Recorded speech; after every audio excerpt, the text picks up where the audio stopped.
Hi everyone, how are you all? So in this video we are going to start a new chapter for the plus 2 second year history that is called Rig Vedic as और letter वैदिक as. तो इस part में हम particularly Rig Vedic as को पढ़ेंगे, उसका social life के बारे में और आर्यंस कहाँ पर रहते थे, उनका सेटलमेंट कैसा था और वैदिक की जो टाइप्स होती हैं इन सभी को इस चैप्टर में पढ़ेंगे। Okay, so let's start.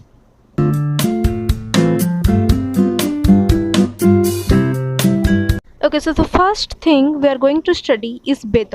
वेद जो वर्ड होता है वो कहाँ से आया?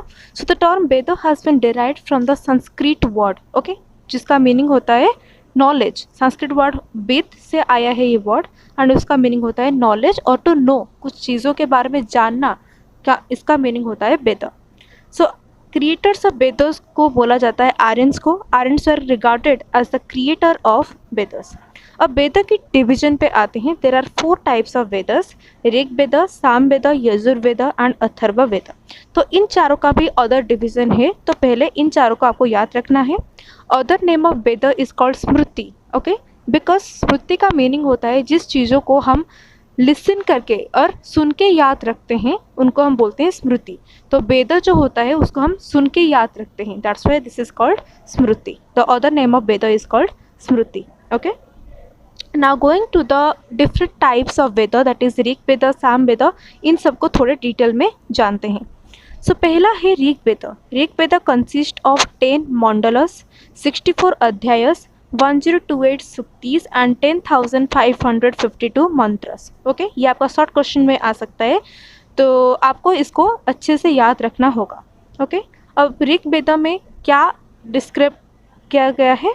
The Rig Veda consist of hymns to the gods and goddess in a project form. So gods and goddess को प्रेज किया गया है ऋग वेद में in a project form. Project का फॉर्म का मीनिंग होता है कि प्रोज के फॉर्मेट में। हम इंग्लिश लिटरेचर में देखते हैं प्रोज, पोएट, ये सब कुछ होते हैं। तो प्रोज के फॉर्मेट में जिसको डिस्क्राइब किया जाता है, गॉड को प्रेज किया जाता है, उसको हम बोलते हैं ऋग वेद। ओके, नाउ साम वेद, it includes 1875 mantras, all are repetition except 75 mantras। तो इसमें क्या होता है कि 75 mantras पहले हैं, उसके बाद जितने भी mantras हैं वो repeated format में हैं। Most of the hymns of Rig Veda are rhymed to musical form in साम वेद।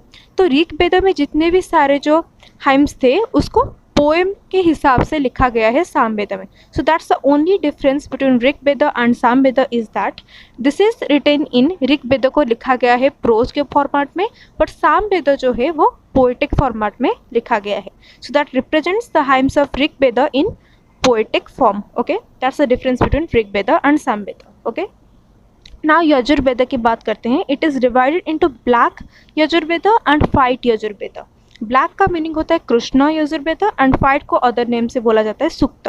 This contains 40 adhyayas, 303 anuvaka and 1975 mantras. Okay, and it contains procedure for conducting sacrifices of animals. तो एनिमल सैक्रिफाइसेस में जितने भी सारे प्रोसीजर हमारे लगते हैं उसको डिस्क्राइब किया गया है यजुर्वेद में।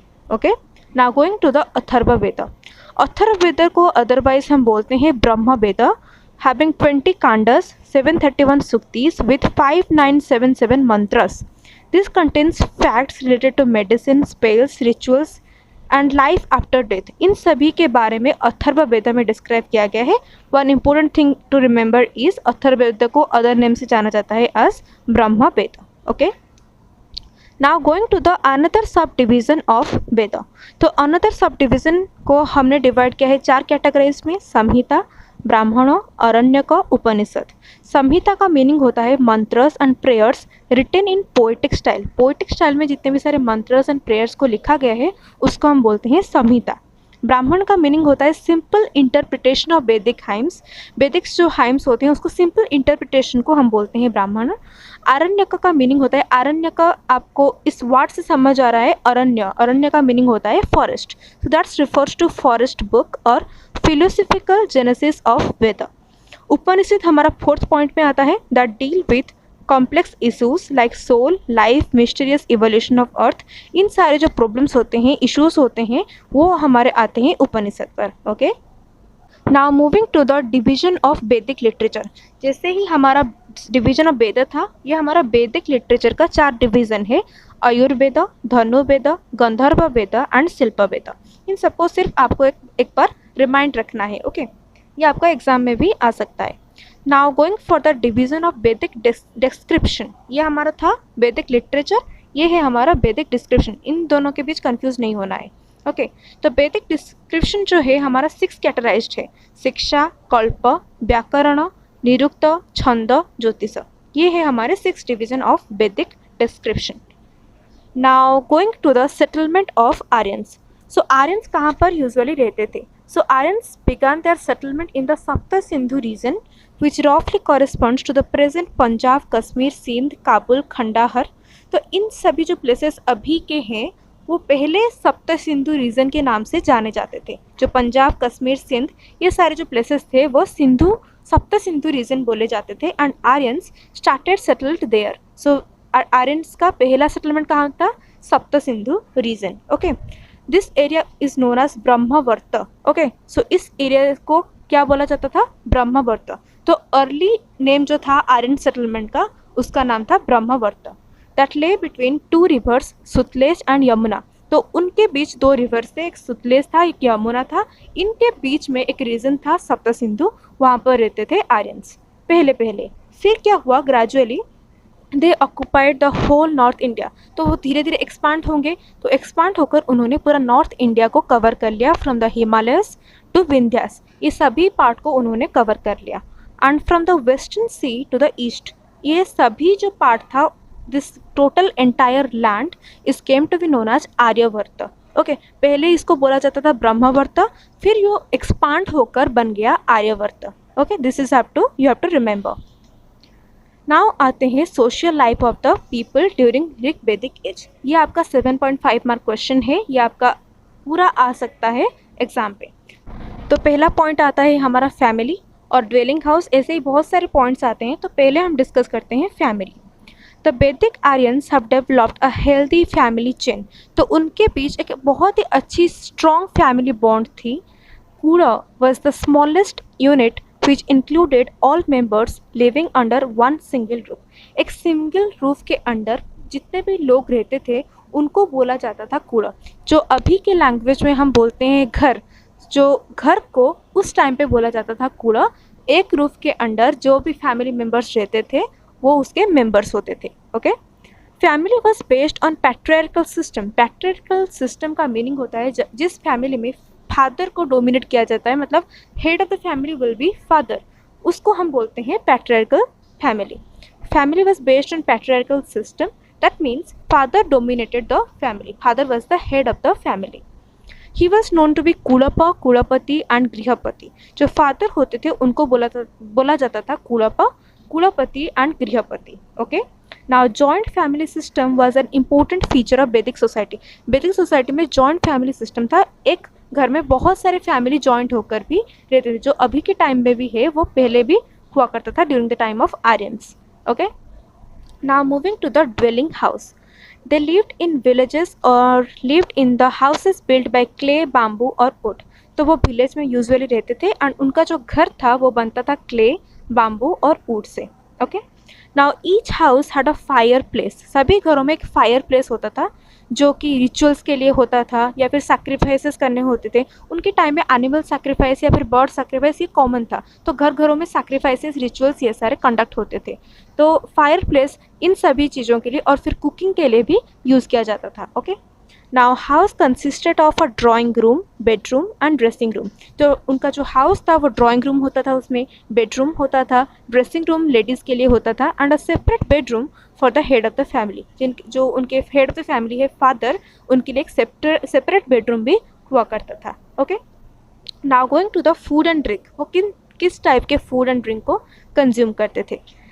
The Vedic Aryans diet was very balanced. तो वो बैलेंस्ड डाइट यूजुअली प्रेफर करते थे, जिसमें उनके बहुत वेजिटेरियन डिशेस आते थे, नॉन वेजिटेरियन डिशेस भी इंक्लूड होते थे। तो मेनली वो खाते थे wheat, barley, rice, fruits, vegetables. This comprise the main diet. तो मेन फूड आइटम्स में उनके ये सारे इंक्लूड होते हैं, लाइक व्हीट, बर्ली, राइस। फिर वो मिल्क एंड मिल्क प्रोडक्ट को भी कंज्यूम करते हैं, जितने भी सारे मिल्क प्रोडक्ट होते हैं लाइक कर्ड, चीज़, बटर, घी, इन सभी चीज़ों को भी वो अच्छे से कंज्यूम करते थे। Now on the festive occasion they preferred non vegetarian dishes, तो मोस्टली वो वेजिटेरियन प्रेफर करते थे, पर कभी फेस्टिव ओकेजन आ गया तो वो नॉन वेजिटेरियन डिशेस को भी यूज़ करते थे, लाइक फिश, मटन, बर्ड्स, इनको भी वो डिश बनाकर खाते थे। They also consume some intoxicating drinks, कुछ इंटॉक्सिकेटिंग ड्रिंक्स को भी वो कंज्यूम करते थे, जिसका नेम है somaras and sura. Okay, you have to remember all these things. मैंने इसको शॉर्ट पॉइंट्स में यहाँ पर लिख दिया है, आप अगर नोट्स बनाना चाहें तो इसको प्रीफर कर सकते हैं। Now moving to the dress of Aryans, तो बेसिकली वो किस टाइप के ड्रेस को वेयर करते थे। Aryans generally used cotton and woollen garments, जितने भी कॉटन होते थे या फिर उलन गारमेंट्स होते थे वो ये सब यूज़ करते थे। Future both of single and multi coloured, ऐसा नहीं कि वो सिंगल कलर यूज़ करते थे, मल्टी कलर आइटम्स भी वो यूज़ करते थे, डिफरेंट कलर्स का यूज़ भी उन्हें पता था उस टाइम पर। The dress was divided into 3 varieties, तो वो जो भी ड्रेस पहनते थे वो 3 कैटेगराइज में डिवाइड होता था।